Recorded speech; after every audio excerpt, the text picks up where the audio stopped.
Shalom, salam doa Pentakosta. Haleluya. Kita hari ini masuk pada doa dan puasa hari ke-12.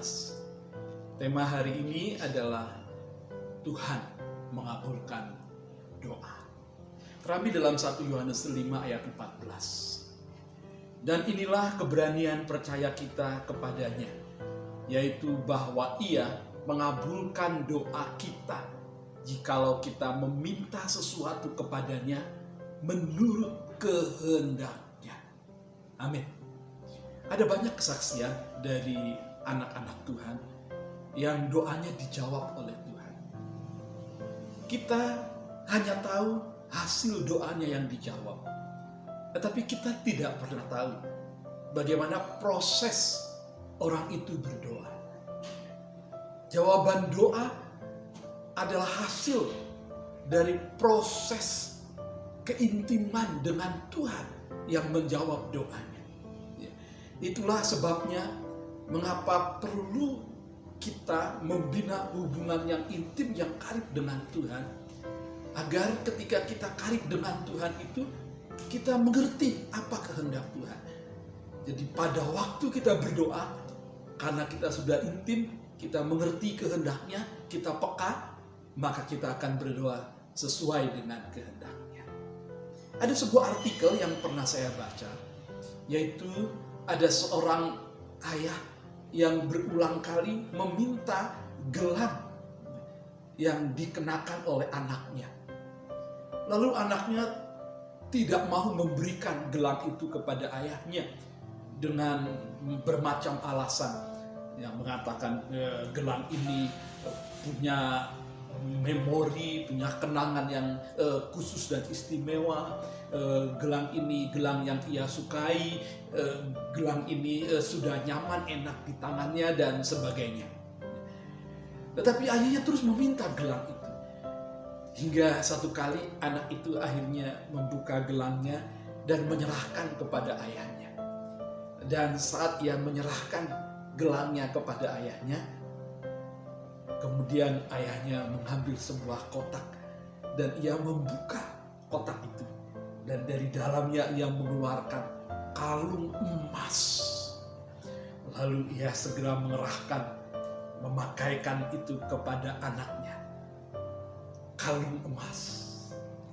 Nah, saudara-saudara, dari artikel itu kita dapat belajar bahwa kehendak Bapa itu pasti yang terbaik buat kita.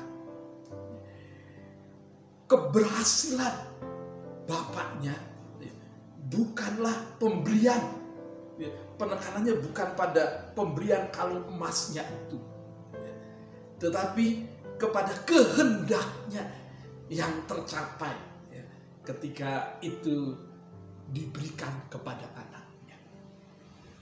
Nah, anaknya juga dapat menerima pemberian yang terbaik dari ayahnya itu karena ia mau dengan rela hati, dengan tulus, dengan sungguh mau menyerahkan sesuatu yang ia ingini, yang ia sukai.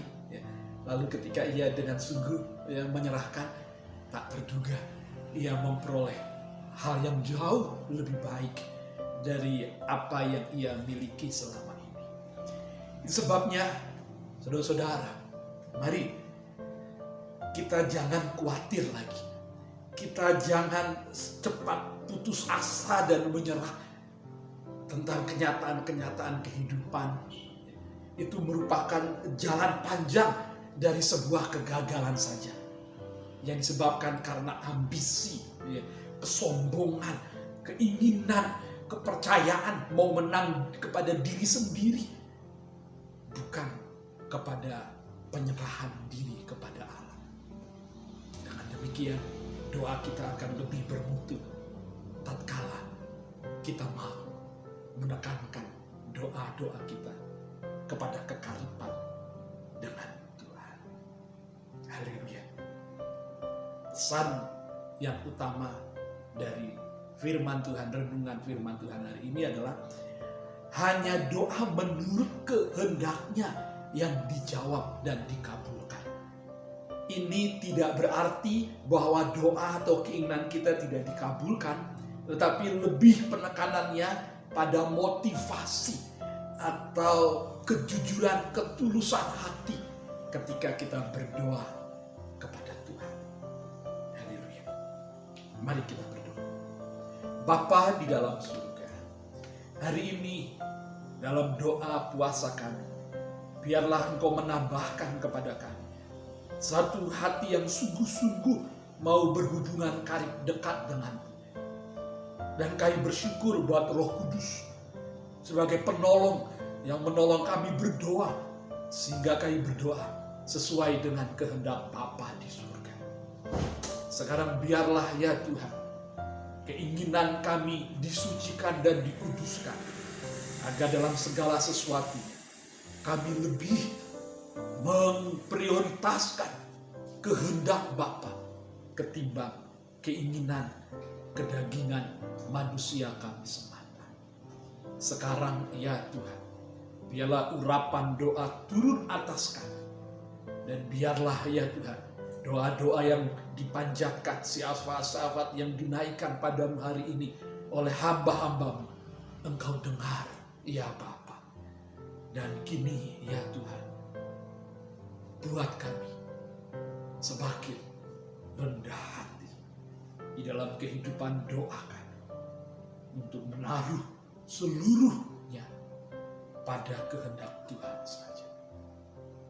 Bapa di surga, datanglah kerajaan-Mu, jadilah kehendak. Itu sebabnya kami berdoa, sebab Engkaulah yang mempunyai kerajaan dan kuasa dan kemuliaan sampai selama-lamanya. Dalam nama Yesus Kristus. Amin. Tuhan memberkati rekan-rekan hamba.